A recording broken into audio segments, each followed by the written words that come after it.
And I ain't gonna go look on their page. I be looking at y'all page, and y'all can't talk about me because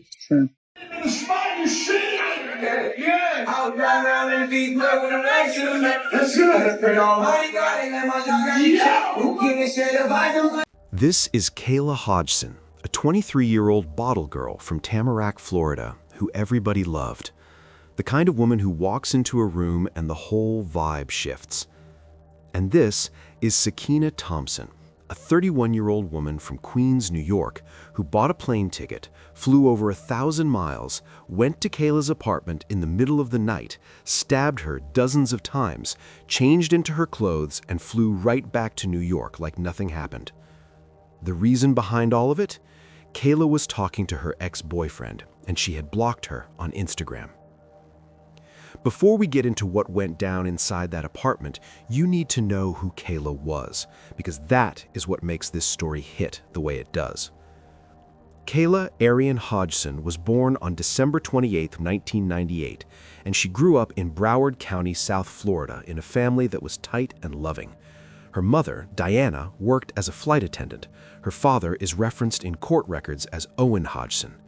Who's here? New York with the vibes. You live on the city. We're going to fly the city out, then we're going to leave. She had siblings, cousins, a godmother named Monique who was in the room the day Kayla came into the world, and a whole community of people around her who genuinely cared. By the time she was 23, she had built a solid name for herself in the South Florida nightlife scene as a bottle girl and bartender. Her former boss, Swana Alphonse, said it plainly.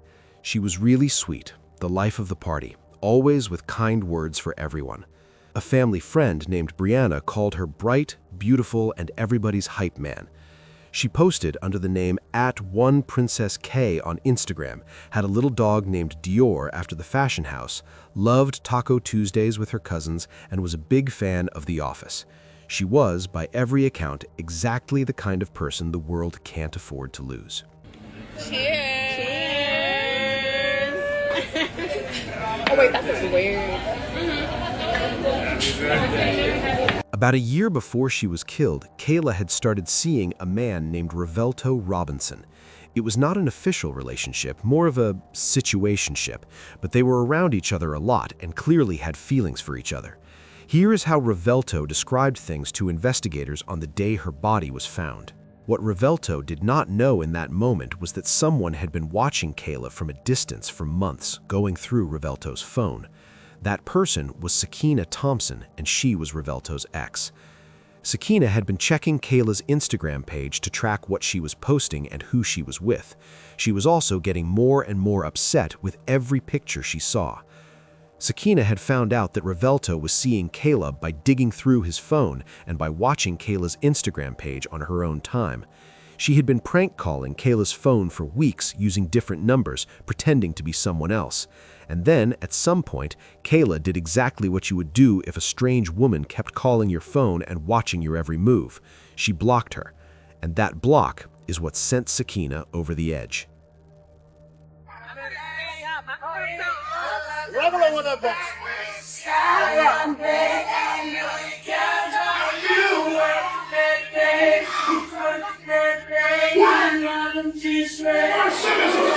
Now let us talk about who Sakina Thompson was.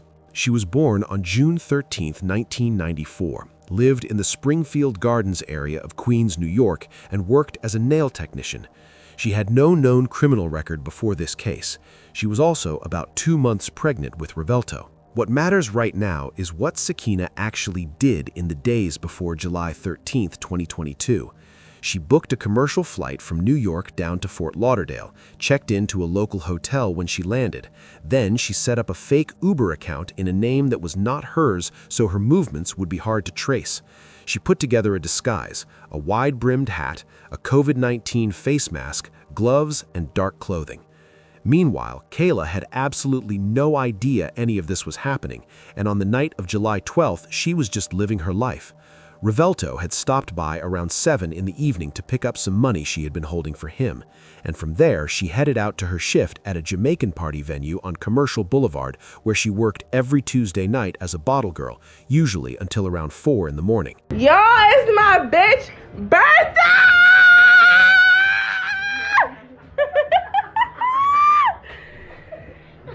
All right. Cheers. Cheers. Cheers. Oh my God. Okay. Kayla's best friend, Janissa Tate, had her location shared on iPhone, the way close friends do. At 4:25 in the morning on July 13th, Janissa could see Kayla's location moving along Commercial Boulevard in the direction of home. Kayla made it back to her apartment at Tamarack Village after a long night of work. She was probably tired, probably settled in to wind down for the morning, with little Dior right there keeping her company. 35 minutes later, while it was still dark and quiet outside, Sakina Thompson's fake Uber dropped her off at the apartment complex. It was approximately 5 in the morning. At approximately 5 in the morning on July 13, 2022, while most of Tamarack was still asleep, Sakina Thompson knocked on Kayla's door. Nobody knows exactly what was said when that door opened or what happened inside that apartment in the hour that followed.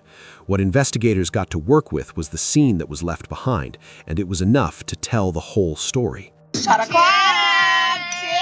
Happy birthday, Janissa. Happy birthday, For your birthday, arriba. Woo! Al medio, al centro, pa dentro. Yeah. Kayla's body went undiscovered for close to 10 hours until Revelto eventually found her.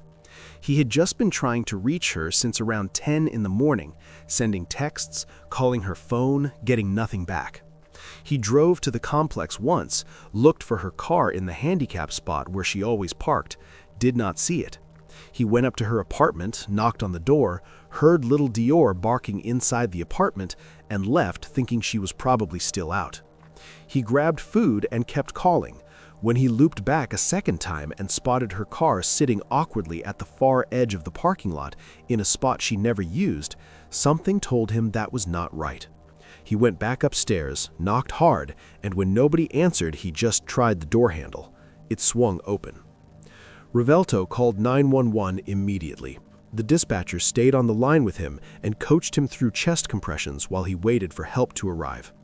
That is why by the time the Broward County Sheriff's deputies pulled up, he had blood on his hands and was barely keeping it together, just repeating the same story over and over to every officer who approached him.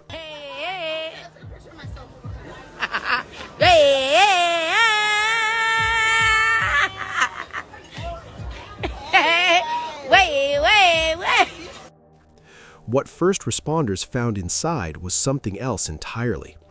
Kayla had been stabbed dozens of times, including to her face, and blood covered the floor along with pieces of broken glass. She was already dead when they arrived, and among all of it was little Dior, who had walked through the blood and left his small paw prints on the floor around Kayla's body. As investigators processed the scene, they quickly noticed something that told them this was no accident and no stranger. There were bloody footprints running out of Kayla's apartment, through the corridor and all the way down the stairwell toward the parking lot below. Meanwhile, detectives were gathering witness information from everyone they could find. Through Revelto, they were able to get in touch with Kayla's best friend, Janissa Tate, who confirmed that she had been tracking Kayla's iPhone location that morning, and that at 4:25 in the morning, she had watched Kayla's location moving home along Commercial Boulevard after her shift. Investigators also spoke to neighbors in the building, asking about anything unusual they might have heard or seen overnight. Most said nothing stood out. But then the building's own security cameras and a doorbell camera from one of the neighbors gave detectives what they were really looking for.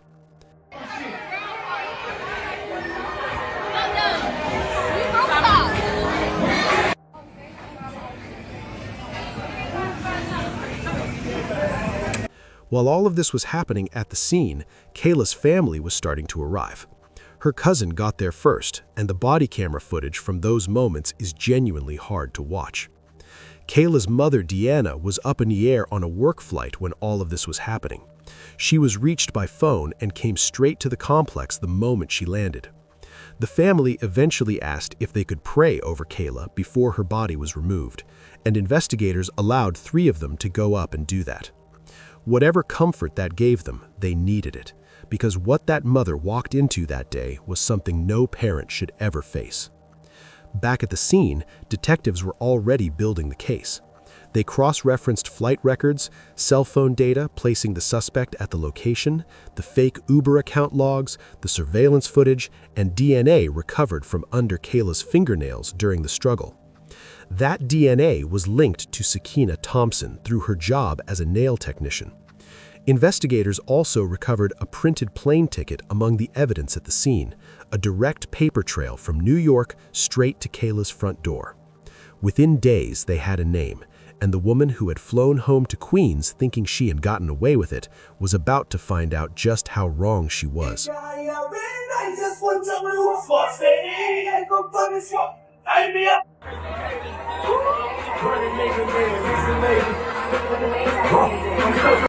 On July 25, 2022, 12 days after the murder, Broward County obtained an arrest warrant for Sakina. On August 3rd, New York City police arrested her in their own neighborhood in Springfield Gardens, Queens. She was extradited to Florida, booked into Broward County Jail with no bond, and charged with first-degree murder. The official arrest affidavit described what she did as demonstrating a depraved mind without regard for human life by stabbing with a sharp object with a premeditated intent to cause death. She gave birth to her baby while locked up waiting for trial, and Revelto eventually got custody of that child. The trial happened in October 2025 at the Broward County Courthouse in Fort Lauderdale, more than 3 years after the murder. Kayla's family showed up wearing matching Justice for Kayla t-shirts with Kayla's face on the back. Sakina got up on the witness stand and testified in her own defense for more than 2 hours over 2 days. She admitted she flew from New York to Florida and showed up at the apartment uninvited at 5 in the morning wearing a disguise. She claimed an argument broke out about Revelto and about the Instagram block, but what she would not admit to was murder. Her version was that Kayla came at her first, punching and grabbing her hair, hitting her over the head with a hookah pipe, then slashing her stomach with a piece of broken hookah glass. She said she grabbed the glass to protect her unborn baby and blacked out. Thank you. I got my hookah.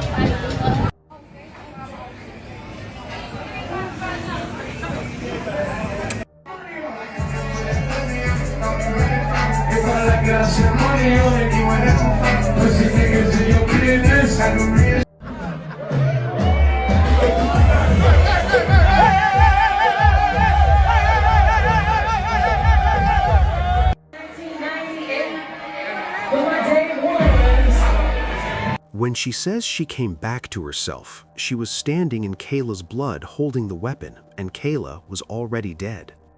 The prosecutor asked her directly whether she killed Kayla because Kayla was fighting her.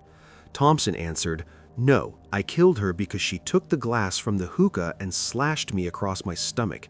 I felt like she was trying to hurt my baby." She also admitted on the stand everything she did after Kayla was dead. She grabbed Lysol wipes and paper towels and wiped blood off surfaces. She changed out of her bloody clothes and into Kayla's, swapping shoes too. She moved Kayla's body, threw evidence in the trash, and walked out still holding the weapon.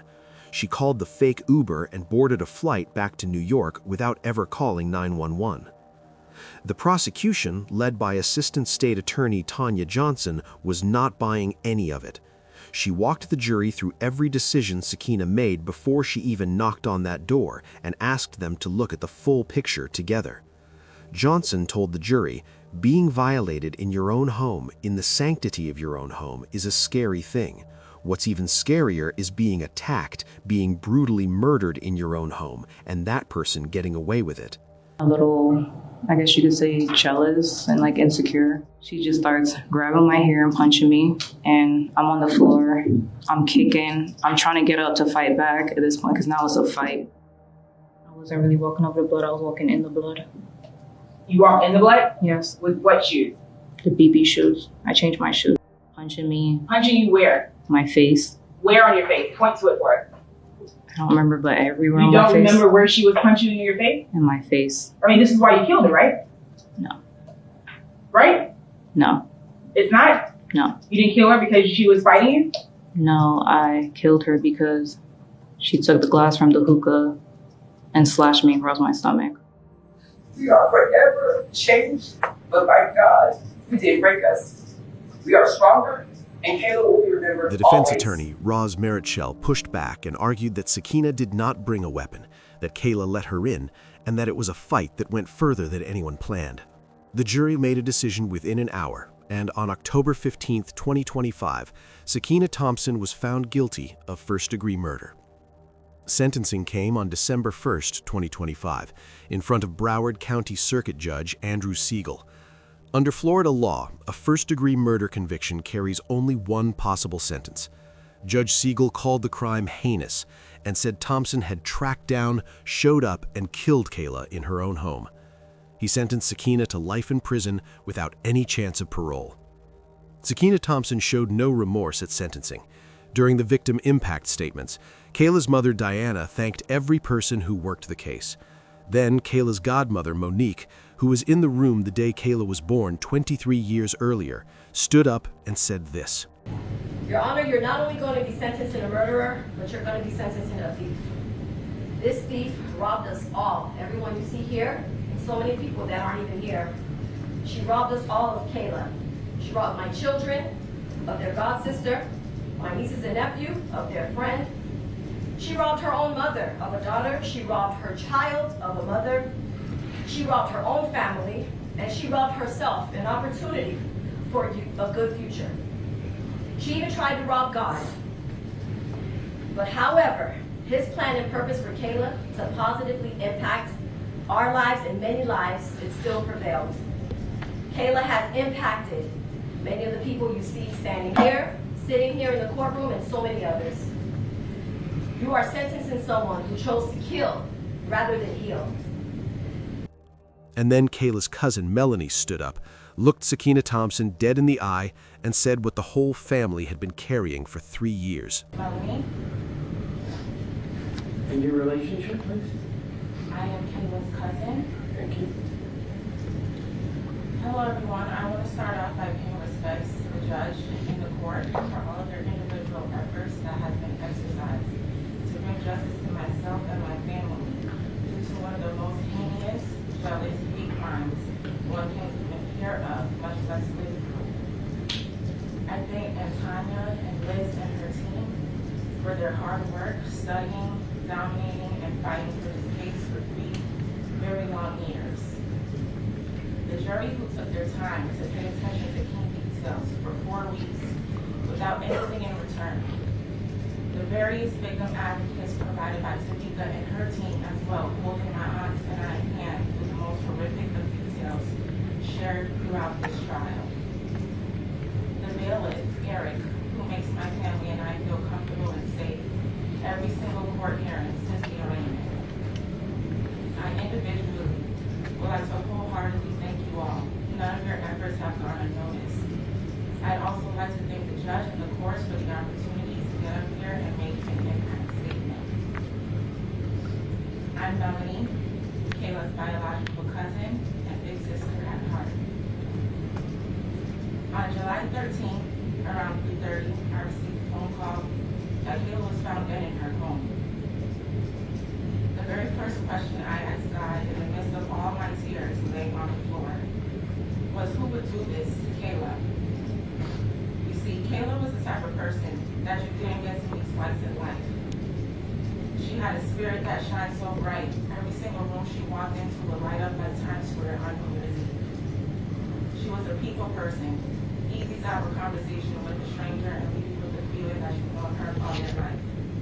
She was caring, the type to give you the shirt off her back if you were in need. She was family oriented, the one to always make the time to spend with family, no matter what responsibility she had to attend to. Family always came first. She was loyal, the type to have your back and best. What makes you think you can violate someone's right of human life and take it away and just live a normal life after, as if nothing has happened? Or how about the audacity of you to come up on this stand and waste taxpayer dollars and tell them a crock of garbage to everyone in the courtroom about your blackout reasoning? You sat here and you stared at me and my family, my aunt, in our eyes, taunting us for 3 long years, showing absolutely not one drop of remorse for what you've done. In fact, your stare showed an expression of, so what? Yeah, I did it, and I do it again. 37 times you displayed that you deserve a life sentence over and over again. Stalking Kayla's Instagram for months, searching Terry's phone for any possible evidence displaying their interaction, prank calling her phone for weeks pretending to be someone else. Tell me what you thought every time you searched one Princess K on Instagram. You've seen a beautiful girl with a banging body, vibrant personality, the complete, total opposite from what you see when you stand in front of the mirror. That killed you so much, you wanted to damage her face. That's why you did what you did. But know this, if Kayla was alive, even with those scars on her face, she would have still been the most beautiful girl in the room. She would be more gorgeous than you could ever be. Your mind is so warped because the only person who benefited in this whole situation was Terry. He finally got to get rid of you. He can now enjoy his life without having to ever worry about you stalking. Melanie kept going and put the real motive on the table for everyone in that room to hear. One more thing that stayed with people throughout this whole case. Sakina Thompson had a Bible verse tattooed on her arm, Romans 8:31. What then shall we say in response to these things? If God is for us, who can be against us? That is the same arm she used to stab Kayla Hodgson dozens of times. And one last thing about Dior. Dior was a Morkie, named after the fashion designer Christian Dior, because Kayla had that kind of taste. Crime scene photos that morning showed his tiny paw prints in the blood on the floor. Dior passed away exactly 1 year after Kayla was killed, and Kayla's family said he was never the same after losing her. The day that she was taken from us. Your Honor, as you can imagine, I've seen many monsters overseas, and I would have never imagined that I would be standing in this courtroom now with one in the homeland. As my experience would put it, I am a protector, and I cannot believe that I was unable to do something for my cousin. For this reason, I have my own martial arts school, and I'll be offering free training not only to my family members, but any young lady who would like to learn how to defend themselves to prevent something like this from ever happening. Kayla will be remembered. She was a radiant soul who, no matter what room she walked into, she lightened it up. Her laugh, her smile, and her beauty will be remembered because every day is K-Day.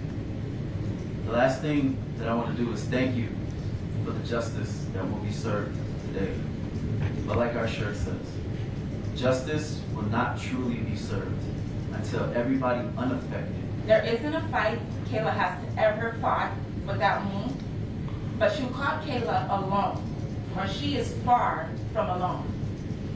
She has a village behind her that you see every single time in these court hearings. Big or small, her village shows up, showing how loved and cherished and missed and beautiful inside and out she truly is. This is something you have never and will never experience. Where's your village? No one ever seems to come to support you, but you knew this already. It all plays into your delusional desire to be jealous like Kayla. There's much more I'd like to say, but due to court rules, I will refrain. So I will say in closing, you could never dim Kayla's light. Even in death, she shines brighter than you ever possibly could shine in this life. And I look forward to hearing your life sentence ruling and much more that life has in store for an evil being such as you. That took a lot of hours, so just bear with me, Your Honor. Not a problem. Okay, thank you. I knew Kayla before she even opened her eyes to this world. I've been in her family since her mother was 8. and I was 18. We didn't choose each other. We were chosen by life to be family. You didn't just take a life. You stole a legacy. Something's worth more than gold or the breath or the pain you will ever understand. We are forever changed, but by God, you didn't break us. We are stronger, and Kayla will be remembered always. Thank you. As I stated, I'm Monique Leiba. I'm the proud godmother of Kayla Hodgson. I'm happy to say that I was there that the day Kayla was born. I knew from the moment I saw Kayla how much joy she would bring us. I believe that God had a real brilliant design for her. Kayla's smile was beautiful. One of my favorite things about Kayla was her laugh. Her laugh was so contagious. And it was fun just listening to her laugh. And we shared a lot of good times, especially one of my favorite times when we used to. Until everybody unaffected is as outraged as those that are. Kayla, we love you, and may you rest. Watch reruns of one of my favorite shows called The Office. Mine too. I like that show.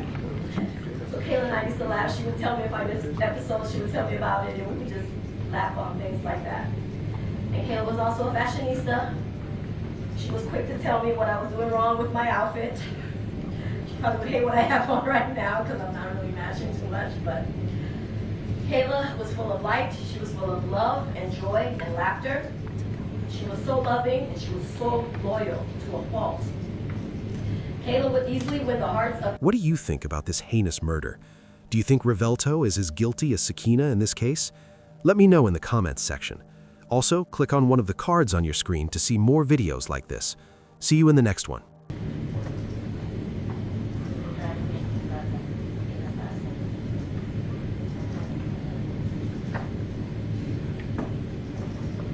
You have to speak up. That microphone only picks up to the court recorder. It doesn't pick up anywhere else. So you're going to have to speak up a little bit louder.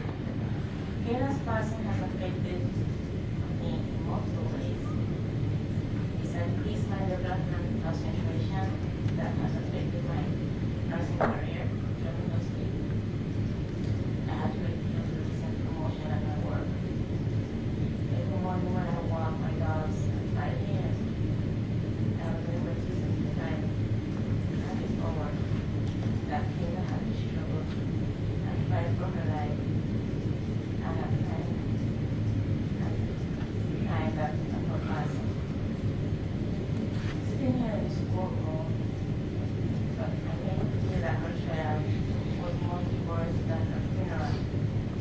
It has been physically debilitated, emotionally unstable, and socially isolated.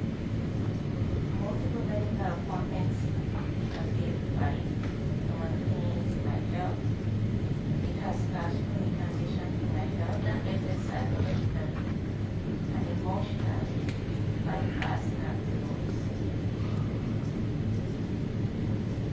To the perpetrator of Kayla's death, who so far has shown no remorse for her crime that she committed and tried to do. She wished the privacy, security, trust, and Kayla's home. Took her life in the worst manner any human being can do that. 3 years ago, then 3 years later, come to court and lie about the entire crime, has shown no remorse, apparently testimony at the person who perpetrated Kayla's murder. Kayla is apparently how she thinks Kayla is to blame for her own death. She has no regret to commit this crime. As Kayla's family and friends, we are unable to forgive the perpetrator